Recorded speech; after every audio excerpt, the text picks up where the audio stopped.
Abixatu jozu. Vale, egun on guztioi, eta lehenik eta behin eskerrik asko etortzeagatik, eta urte berri on. Gaurko eguna oso garrantzitsua da niretzat, izan ere hain esanguratsua den aurkezpen honetan, nire lehenengo aldia da, eta horrek benetan emozio handiak sortzen dizkit. Gaur berriz ere bereziki Donostiako haur guztiei zuzendu nahi dizkiet nire hitzak, badakit hilabete asko egon direla gaurko berriaren zain, eta badakit zuetako batzuk, galdetu diazuetalako kalean, Errege Magoak iritsiko diren aurten ere jakin nahi dezuela. Eta oso urduri zaudetela. Bai, gaur baieztatu dezaket, urtarrilaren 5ean, Meltxor, Gaspar eta Baltasar berriz ere Donostiara etorriko direla, hemen egongo direla. Lan handia egin behar izan behar dute, horretarako Donostia Kulturako festakeko langileek. Hilabeteak eman dituzte lanean egun handi hori egi bihurtzeko. Horregatik, lehenik eta beraiei eskerrak eman nahi dizkiet. Sí, porque hace ya varios meses, desde Donostia Cultura Festak, escribimos una carta muy especial.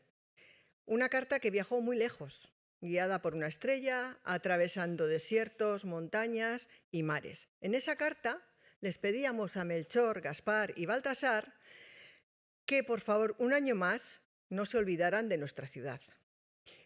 Les contamos que las niñas y los niños de Donostia os habéis portado fenomenal, que habéis sido unas personas generosas, curiosas, valientes y que habéis llenado esta ciudad de alegría. Y también les confesamos un secreto, que los mayores, aunque a veces no lo digamos, también estamos esperando verlos pasar por esta ciudad. Y hace muy poquito hemos recibido su respuesta. Una carta preciosa, llena de cariño, en la que los Reyes Magos nos dicen que han leído con atención todo lo que les hemos dicho, que están muy felices de volver a Donostia, que nos confirman que el 5 de enero estarán aquí, puntuales como siempre, para compartir con todas nosotras y nosotros uno de los días más mágicos del año. Y no solo eso, junto a su carta nos han enviado un dossier muy completo, completísimo, con todo lo que van a hacer durante su visita a nuestra ciudad. Y por eso os pido a vosotros, a los periodistas y las periodistas que estáis hoy aquí, que lo difundáis, ese dossier para que todos los donostiarras y las donostiarras sepan cuándo llegarán los Reyes Magos y qué es lo que van a hacer durante su visita en esta ciudad. Adi beraz, urtarrilaren 5ean, 10:00, Errege Magoek lehen agurra egingo dute Antzoki Zaharrean.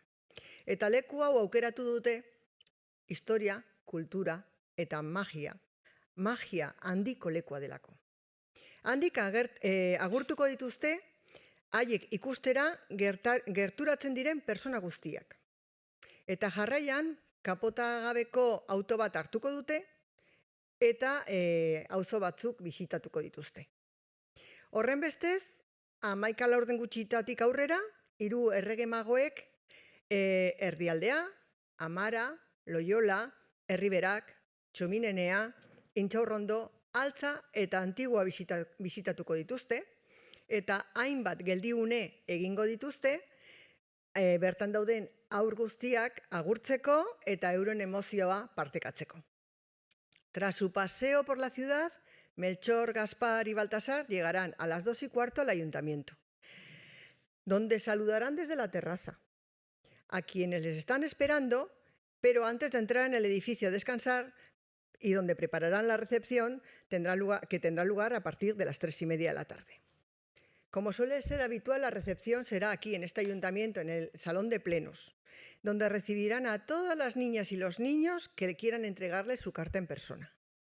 Habrá caramelos aptos para celíacos y diabéticos y un paje que conoce la lengua de signos para ayudar a las personas que lo necesiten. Eso sí, tenéis que elegir solo a un rey, porque solo a un rey podréis entregarle vuestra carta en persona.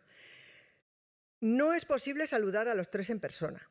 Para ello, en el exterior hemos organizado 3 colas para que podáis saludar a vuestro rey favorito. Eso no quiere decir que vuestras cartas no vayan a ser todas entregadas, todas van a ser entregadas. Harrera 5:30 amaituko da, ze 6:00 kabalgatari ekingo diote.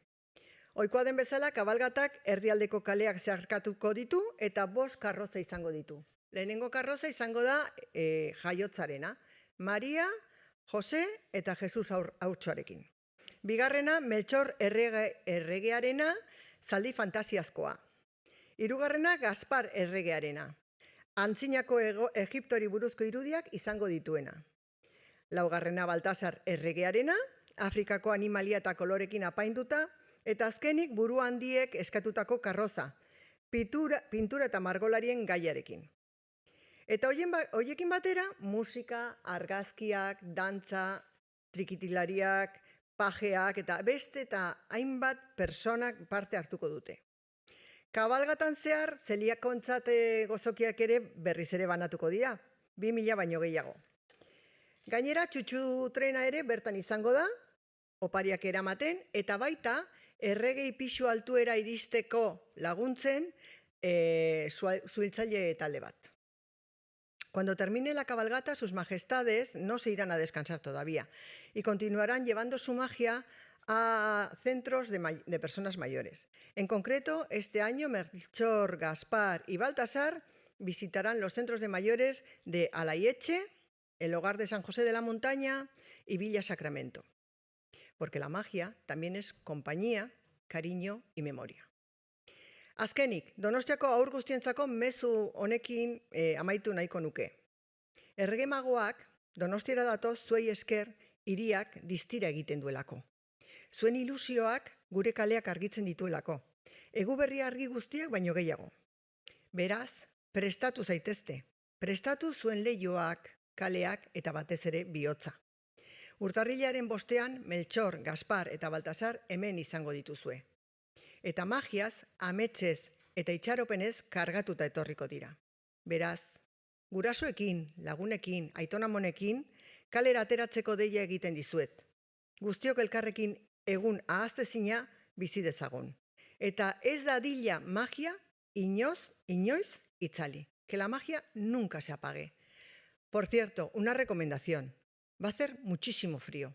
Esas son las previsiones. Muchísimo frío. Todo el mundo bien abrigado. Pajes, niños, acompañantes, todos bien abrigados, por favor. Mila esker denoi eta berriz ere urte berri on. Galderarik? Mila esker denoi berriz.